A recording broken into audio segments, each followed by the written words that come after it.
तो आज हम लोग बात करने वाले हैं एमपीपीएससी मेंस के लिए कुछ चीज़ें बुक लिस्ट के बारे में और कुछ चीज़ें कि प्रिपरेशन के टाइम पर आपको क्या ध्यान रखना है और अगर आपके थोड़े भी चांसेस हैं इन होने के तो उससे रिलेटेड बात हम लोग करेंगे। ठीक है, सुमित, हेलो, गुड इवनिंग।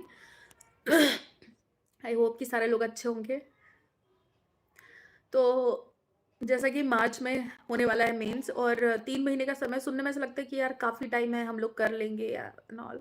लेकिन अगर आपने पहले मेंस नहीं दिया है और पहले मेंस दे भी चुके हो, तब भी आपको तैयारी जो है ना वो बहुत सीरियसली करनी पड़ेगी।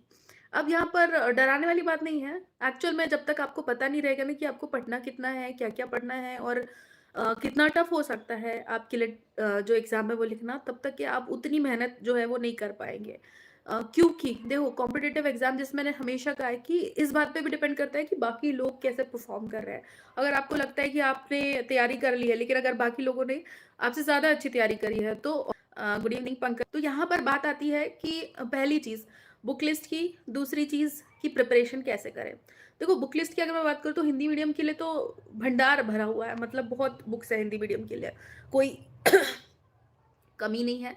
लेकिन इंग्लिश मीडियम वालों को थोड़ी-सी प्रॉब्लम होती है। अभी बात करें हिंदी मीडियम वालों की तो नोट्स जो है ना वो एक अलग चीज़ हो जाती है, ठीक है? नोट्स अगर आप किसी कोचिंग के लेते हैं तो वो एक अलग चीज़ हो जाती है, लेकिन बुक्स जो है वो तो बुक्स ही होती है। लेकिन इस टाइम पर एक चीज़ आपको और ध्यान रखनी है कि अगर एमपीपीएससी मेंस के लिए कोई लोकल पब्लिकेशन है, जैसे कि अभी मुझे ऐसा लगता है कि सो फार इंग्लिश मीडियम में संजय गुप्ता सर की जो बुक्स आती है निर्माण आईएएस की, वो अच्छी है और हिंदी में आकर के नोट्स अच्छे हैं, लेकिन बुक्स की एक अलग चीज़ होती है। मतलब ये मेरे साथ प्रॉब्लम है, मुझे नहीं पता सबके साथ ऐसा होता है या नहीं। लेकिन आप नोट्स से उतना ज़्यादा नहीं पढ़ पाते जितना कि आप बुक से पढ़ लेते हैं। लेकिन इस टाइम पर क्या ध्यान रखना है आपको, जैसे अगर आप मान लीजिए मॉडर्न हिस्ट्री पढ़ रहे हैं, तो मॉडर्न हिस्ट्री के लिए स्पेक्ट्रम ना बिल्कुल मत उठाना मेंस के लिए। रीज़न ये कि रीज़न रिवीजन भी बहुत ज़रूरी है। जैसे कि आपको कुछ चीज़ें जो है ना वो ऐसा नहीं कि आप बार-बार रिवाइज़ करोगे तो सिर्फ़ उससे हो जाएगा।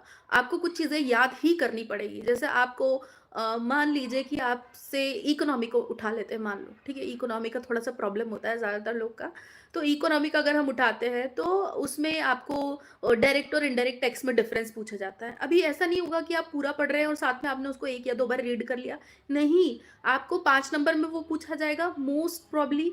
तो आपको 5 नंबर के हिसाब से कम 5 पॉइंट्स जो है ना उसके डिफ़रेंस में याद ही करने पड़ेंगे कि क्या डिफरेंस होता है एक्चुअल में डायरेक्ट और इनडायरेक्ट टैक्सेस के बीच में। ठीक है, अब सारे पेपर की तैयारी तो इस तरीके से कर लेना, लेकिन एक पेपर आता है पेपर नंबर 3 जिसमें साइंस एंड टेक्नोलॉजी पूछा जाता है। अभी बाकी सारे सब्जेक्ट जो है ना वो क्या है कि वो थियरी ही है, बेसिकली थियरी पढ़ने में हमको बहुत ज़्यादा दिक्कत नहीं होती है, लेकिन साइंस जो है ना वो थोड़ा-सा टेक्निकल हो जाता है।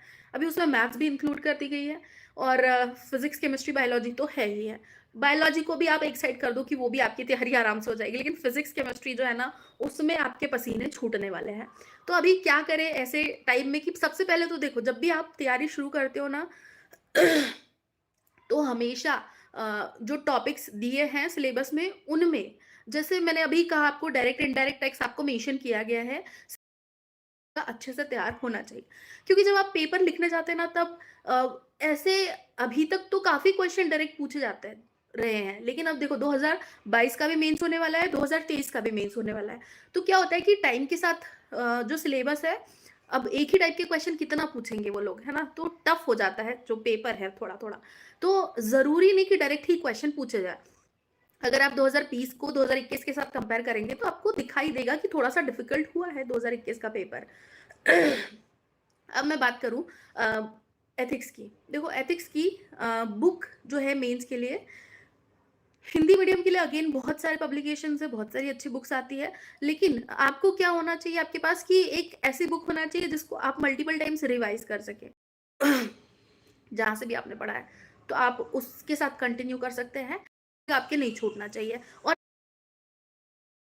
हिमाद्री के बारे में पूछ लिया, शिवालिक के बारे में, तो इस टाइप के क्वेश्चन जो है ना डायरेक्टली वो पूछे जाते हैं, ठीक है? पहली चीज़। तो ये चीज़ें जो है ना सबसे इम्पोर्टेंट चीज़ ये है कि जितने भी टॉपिक आपको दिए हैं ना, वो सारे आपके लिखे हुए होने चाहिए। अब लिखे इसलिए क्योंकि जब आप एंड